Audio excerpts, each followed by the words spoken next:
नमस्कार। स्वागत है आप सभी का एक बार फिर से मेरे YouTube चैनल पर।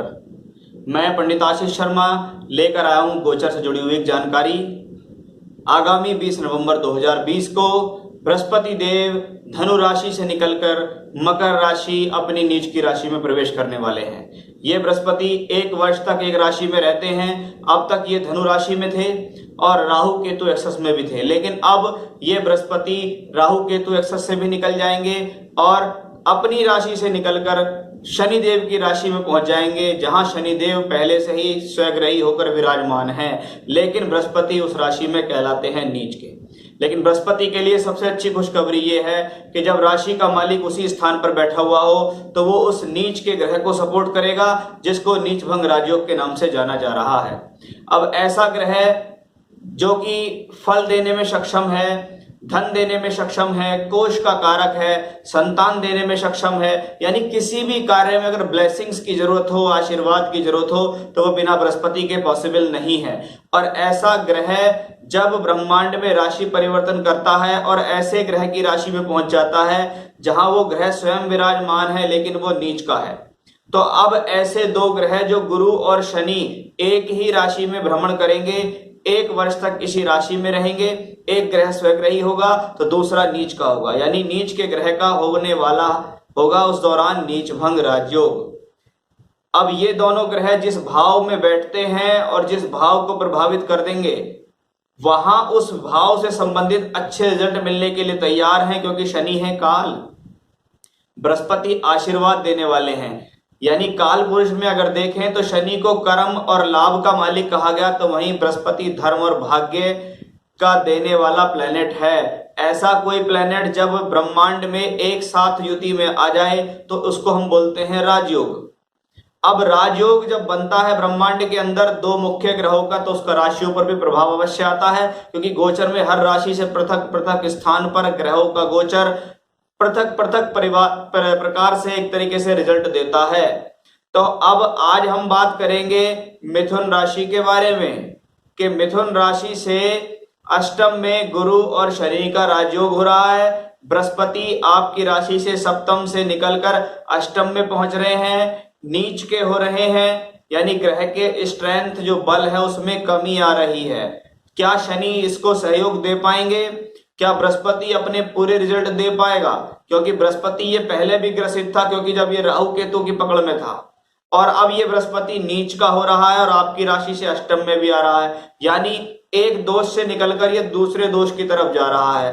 अब ऐसा बृहस्पति आपको आगामी एक वर्ष में कैसा परिणाम देने वाला है, उसके बारे में मैं विस्तृत रूप से आपसे यहाँ चर्चा करने वाला हूं कि मिथुन राशि के लिए गुरु शनि का राजयोग कैसा है, मिथुन राशि के लिए शनि की स्थिति कैसी है, और मिथुन राशि से जो अष्टम में एक वर्ष के लिए नीच के बृहस्पति राशि परिवर्तन करके आ रहे हैं, उसका क्या परिणाम होने वाला है, उसके लिए मैं आपको ले जाने वाला हूं स्क्रीन पर, और वहां मैं आपसे विस्तृत चर्चा करने वाला हूं कि ये बृहस्पति स्थिति के कैसे फल देंगे, शनि के साथ युति होने के कैसे फल देंगे, और दृष्टियों के इनके क्या परिणाम होंगे, एक वर्ष में आपके साथ क्या क्या होने वाला है, उसके बारे में विस्तृत रूप में चर्चा मैं शुरू करने वाला हूं। तो आइए चलते हैं स्क्रीन पर।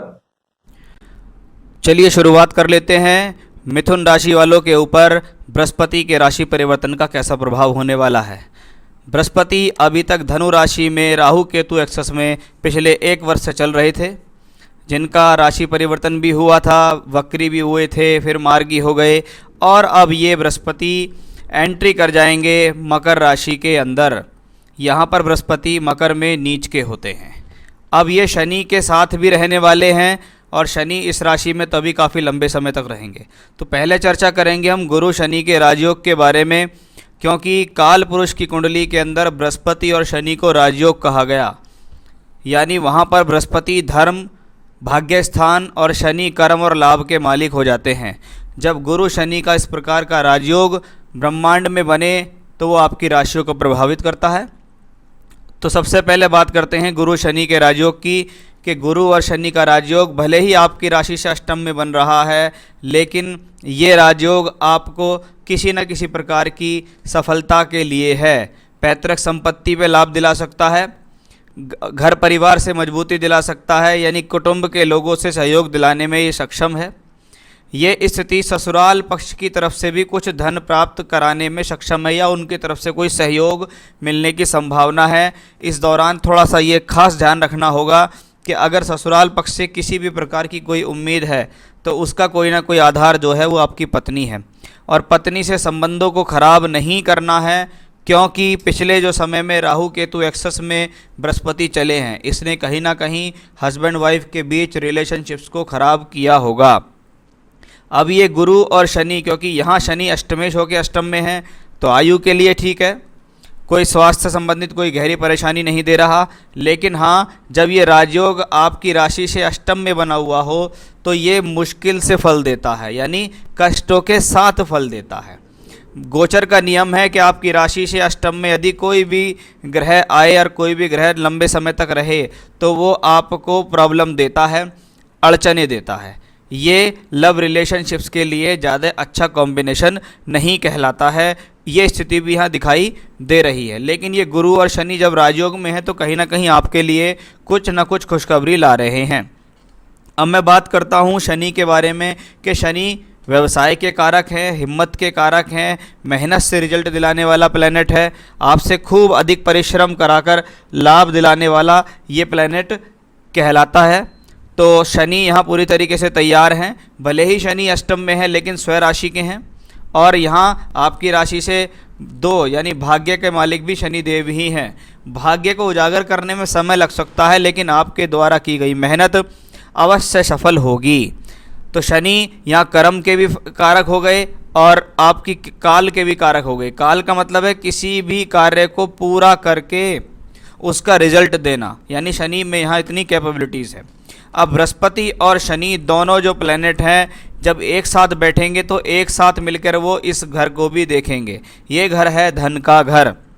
धन प्राप्ति में सहयोग, कुटुंब वृद्धि में सहयोग, कुटुंब की तरफ से प्राप्तियां होना, कुटुंब की तरफ से सहयोग होना, वाणी के द्वारा यानी बोलचाल के द्वारा फायदा होने के संकेत ये ग्रह दिला रहा है। क्योंकि 2 ग्रह बृहस्पति और शनि, जो कि बृहस्पति का काम होता है ब्लेसिंग्स देने का, आशीर्वाद देने का, किसी भी हाउस को आशीर्वाद देने का, और शनि है काल, यानी आगामी समय में जो आपकी राशि का दूसरा घर है और अष्टम घर है, यही आपको ज़्यादा से ज़्यादा परिणाम देंगे। अब बात करेंगे बृहस्पति के बारे में कि बृहस्पति नीच के हो गए। बृहस्पति कुंडली के अंदर 5 जगहों के कारक होते हैं। धन के कारक हैं, संतान के कारक हैं, भाग्य के कारक, कर्म के कारक और लाभ के कारक। और ऐसा ग्रह जब राशि से अष्टम में नीच का आता है तो परिणाम मिलेगा, लेकिन परेशानी के साथ मिलेगा क्योंकि वो ग्रह नीच है। ऐसे समय में पैसे से संबंधित लेन देन बहुत सावधानी से करने होंगे। किसी को पैसा नहीं देना है। अगर पैसा किसी रिश्तेदारी में या कुटुंब वालों को दे दिया तो आप अपनी जिम्मेवारी पे देना, वो पैसा आपका वापस आने की उम्मीद बहुत कम हो जाएंगी। यानी साल भर तो पैसा वापस आएगा नहीं, उसके बाद ही वो पैसा वहाँ से वापस आने की उम्मीद बनेगी। एक बात तो ये है। दूसरा, जब कोष कारक ग्रह बृहस्पति नीच का होता है तो धन देने की इच्छा तो है, लेकिन वो ग्रह अधिक प्रयासों के बाद धन दे रहा है क्योंकि वो राशि से अष्टम में है। नीच का भी है तो उसके फलों में प्रॉब्लम तो आएगी। भले ही शनि साथ में उसका नीच भंग राजयोग यहाँ कर रहे हैं, लेकिन पहले तो वो ग्रह नीच है, नीच के बाद वो ग्रह नीच भंग में जा रहा है। इसका मतलब है पहले वो कठिनाई देगा, आपसे काफ़ी परेशानी के साथ आपको रिजल्ट देगा, लेकिन अंततः वो जो रिजल्ट देगा वो बेहतर होगा। ग्रह जब भी नीच होता है तो समझ लीजिए उसके अंदर बल में कमी आती है, क्योंकि सबसे बेहतर है उच्च, उच्च से सबसे नीचे की जो दीप्तादि अवस्थाएं होती हैं उसमें ग्रह सबसे नीचे आ रहा है। बृहस्पति नीच का ग्रह डाउन स्थिति से शुरुआत करा रहा है, यानी शुरुआत जो होगी वो लो स्थिति से होगी। तो वो स्थिति भी यहाँ पर प्रॉब्लमेटिक दिखाई दे रही है। अब आपकी राशि से सप्तम और दशम का मालिक भी है। इसका मतलब है राशि से अष्टम में आ गया सप्तम का। साझेदारी से संबंधित समस्याएं आ सकती हैं। आपकी कोई साझेदारी चल रही है तो उसमें प्रॉब्लम आ सकती है, वो ब्रेक हो सकती है। पत्नी के साथ तालमेल में कमी आ सकती है। पत्नी के साथ वैचारिक मतभेद की स्थिति आने की पूरी संभावना दिखाई दे रही है। वाइफ को, यानी आपका जो साझेदार है, चाहे पत्नी हो या पति हो, उसके साथ मतभेद के साथ साथ हेल्थ इश्यूज़ भी दिखाई देते हैं। वहीं आपकी जो कर्म के कारक हैं वो बृहस्पति हैं, वो भी यहाँ नीच के हो रहे हैं, यानी प्रोफेशनल लाइफ आने वाले समय में डामाडोल होने वाली है। बहुत अधिक प्रयासों के लिए तैयार हो जाइए, बहुत अधिक मेहनत के लिए तैयार हो जाइए आप, क्योंकि ये ग्रह आसानी से परिणाम नहीं देगा, क्योंकि आपकी राशि से भी अच्छा नहीं है और अष्टम में तो बैठा ही है। तो रिजल्ट सिर्फ ये जो देगा वो उसी बेस पर देगा कि वो शनि और गुरु का एक राजयोग जो बन रहा है उसके बेस पर हुई रिजल्ट आपको ज़्यादा देगा, नहीं तो तंगी देगा। कोष कारक बृहस्पति अपने राशि परिवर्तन कर रहा है, सबसे ज़्यादा ध्यान देना होगा, जल्दीबाजी से बचना होगा, डिसीजंस बड़े ध्यान से लेने होंगे, पैसे को इधर उधर फेंकना नहीं है। हो सकता है आने वाले समय में बहुत बेहतर अपॉर्चुनिटीज़ आपकी आएंगी जब ये बृहस्पति कुंभ राशि में पहुंच जाएंगे और कुंभ के बाद फिर मीन में आएंगे। इसलिए आप ये ना समझे कि आज ये अपॉर्चुनिटी मिल रही है आज ही सब कुछ कर लूँ। इस बृहस्पति के अंदर एक अच्छी बात है कि ये आने वाले समय में आपको भूमि, ज़मीन, जायदाद, कोई प्रॉपर्टी का सेल परचेज़ करना चाहते हैं तो हो जाएगा। कोई मकान बनाना चाह रहे हैं, कोई पोजेशन नहीं मिल रही है, मकान से संबंधित सुख चाह रहे हैं, परिवर्तन करना चाह रहे हैं, दूसरे स्थान पर जाकर रहना चाह रहे हैं, तो ये बृहस्पति आपको इन कार्यों के लिए बहुत बेहतर है।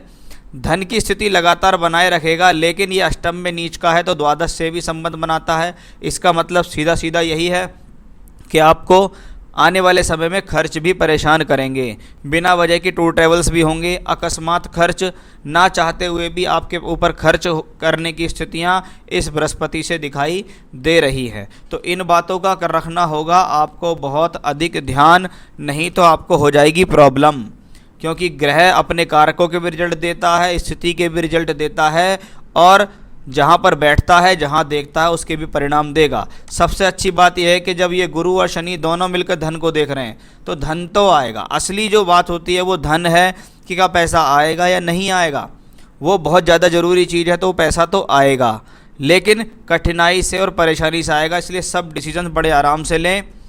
हनुमान जी की उपासना करें, सबसे बेहतर आपके लिए रहेगा। चाहे राम रक्षा स्तोत्र करें, बजरंग बाण का पाठ रोजाना करें, हनुमान अष्टक का पाठ रोजाना करें, हनुमान मंदिर जाएं, बेसन के लड्डू लेकर, 5 बेसन के लड्डू लेकर मंगलवार के दिन हनुमान मंदिर जाएं, वह हनुमान जी के चरणों में उनका भोग लगाएं, उनसे आशीर्वाद लें।